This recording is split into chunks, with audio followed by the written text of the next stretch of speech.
ನಮಸ್ತೆ ವೀಕ್ಷಕರೇ, C S ಫ್ಯಾಷನ್ಗೆ ಸ್ವಾಗತ. ರುಚಿಯಾದ ಆರೋಗ್ಯಕರವಾದ ಬೆಂಡೆಕಾಯಿ ಚಟ್ನಿ. ಇದು ಬಿಸಿ ಬಿಸಿ ಅನ್ನಕ್ಕೆ, ರೊಟ್ಟಿಗೆ, ಚಪಾತಿಗೆ ಒಳ್ಳೆ ಕಾಂಬಿನೇಷನ್. ತುಂಬ ಅಂದರೆ ತುಂಬ ರುಚಿಯಾಗಿ ಕೂಡ ಇರುತ್ತೆ. ಮಾಡುವ ವಿಧಾನ ನೋಡೋಣ. 1/4 kg ಬೆಂಡೆಕಾಯಿ ತೊಗೊಂಡಿದ್ದೀನಿ. ಇದನ್ನು ತೊಳೆದು ನೀಟಾಗಿ ಒರೆಸಿ ಕಟ್ ಮಾಡಿ ಇಟ್ಕೊಂಡಿರೋ ಅಂಥದ್ದು. ಹಸಿಮೆಣಸಿನ್ಕಾಯಿ 4ರಿಂದ 5 ಬೇಕು.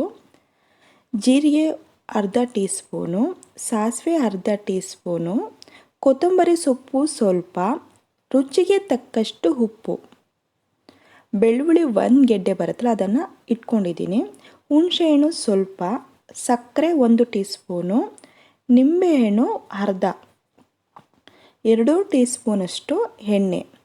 ಇದಿಷ್ಟು ಬೆಂಡೆಕಾಯಿ ಚಟ್ನಿಗೆ ಬೇಕಾಗಿರುವಂಥ ಪದಾರ್ಥಗಳು. ಮಾಡುವ ವಿಧಾನ ನೋಡೋಣ.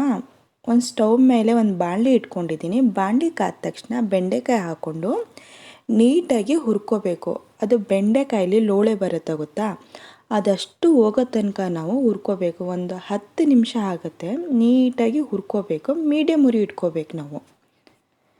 ನೋಡಿ, ಇವಾಗ 1-2 ಸ್ಪೂನ್ ಎಣ್ಣೆ ಹಾಕ್ಕೊಂಡಿದ್ದೀನಿ. ಎಣ್ಣೆ ಹಾಕ್ಕೊಂಡು ಒಂದ್ಸಲಿ ನೀಟಾಗಿ ಹುರ್ಕೊಳ್ಳೋಣ. ಹಾಗೆ ನೀಟಾಗಿ ಬಾಡಬೇಕು. ಅದು ಹಂಗೆ ಕೈ ಆಡಿಸ್ತಾನೇ ಇರಬೇಕು ನಾವು. ನೀಟಾಗಿ ಬಾಡ ಆಗಿದೆ. ಈಗ ಬೇರೆ ಒಂದು ಪ್ಲೇಟ್ಗೆ ಹಾಕ್ಕೊಂಡು ಪೂರ್ತಿ ತಣ್ಣಗಾಗಕ್ಕೆ ಬಿಟ್ಕೋಬೇಕು.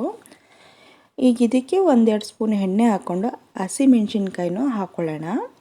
ಹಾಗೆ ಒಂದು ಸ್ವಲ್ಪ ಫ್ರೈ ಮಾಡ್ಕೊಳ್ಳೋಣ ನೀಟಾಗಿ ಎಣ್ಣೆಯಲ್ಲಿ. ಹಸಿ ಸ್ಮೆಲ್ ಹೋಗಬೇಕು, ಅದಕ್ಕೋಸ್ಕರ ಅದನ್ನು ಹುರ್ಕೋಬೇಕು ನಾವು. ಈಗ ಇದಕ್ಕೆ ಬೆಳ್ಳುಳ್ಳಿನೂ ಕೂಡ ಸೇರಿಸ್ಕೊಳ್ಳೋಣ. ಅದನ್ನು ಹಾಕ್ಕೊಂಡು ಒಂದ್ಸಲಿ ಕೈಯಲ್ಲಿ ಬಾಡಿಸ್ಕೊಳ್ಳೋಣ. ಹಾಗೆ ಇದಕ್ಕೆ ಜೀರಿಗೆ, ಅದನ್ನು ಜೀರಿಗೆ ಹಾಕ್ಕೊಂಡು ಒಂದ್ಸಲಿ ಕೈ ಆಡಿಸ್ಕೋಬೇಕು. ಕೊತ್ತಂಬರಿ ಸೊಪ್ಪು, ಹುಣಸೆಹಣ್ಣು, ಅದನ್ನು ಒಂದ್ಸಲಿ ಹಾಕ್ಕೊಂಡು ಬಿಸಿ ಮಾಡ್ಕೊಳ್ಳೋಣ. ಅದು ಕೊತ್ತಂಬರಿ ಸೊಪ್ಪೆಲ್ಲ ಬಾಡುತ್ತೆ ನೋಡಿ. ನೀಟಾಗಿ ಬಿಸಿ ಆಗಿದೆ. ಇದನ್ನು ಪೂರ್ತಿ ತಣ್ಣಗಾಗೋ ತನಕ ಬಿಟ್ಕೊಳ್ಳೋಣ ನಾವು. ಹಾಗೆಯೇ ಒಂದು ಮಿಕ್ಸಿ ಜಾರ್ ತೊಗೊಳ್ಳೋಣ. ಮಿಕ್ಸಿ ಜಾರಿಗೆ ನಾವು ಫಸ್ಟೇ ಹುರಿದಿಟ್ಕೊಂಡಿದ್ವಲ್ಲ ಮಸಾಲೆ, ಅದನ್ನೆಲ್ಲ ನೀಟಾಗಿ ಹಾಕ್ಕೊಂಡು ಹಾಗೆ ಇದಕ್ಕೆ ಬೆಂಡೆಕಾಯಿನೂ ಕೂಡ ಹಾಕ್ಕೊಳ್ಳೋಣ. ಬೆಂಡೆಕಾಯಿ ಹಾಕಿದ ತಕ್ಷಣ ನಾವು ಇದಕ್ಕೆ ರುಚಿಗೆ ತಕ್ಕಷ್ಟು ಉಪ್ಪು ಹಾಕ್ಕೊಳ್ಳೋಣ. ಎಷ್ಟು ಬೇಕು ಉಪ್ಪು ಮತ್ತು ಸಕ್ಕರೆನ ಹಾಕ್ಕೋಬೇಕು. ಮಿಕ್ಸಿಲಿ ನೋಡಿ, ತುಂಬ ನೈಸು ಗ್ರೈಂಡ್ ಮಾಡಬಾರ್ದು, ಮೀಡಿಯಮಾಗಿ ಇಷ್ಟು ಗ್ರೈಂಡ್ ಆದರೆ ಸಾಕು.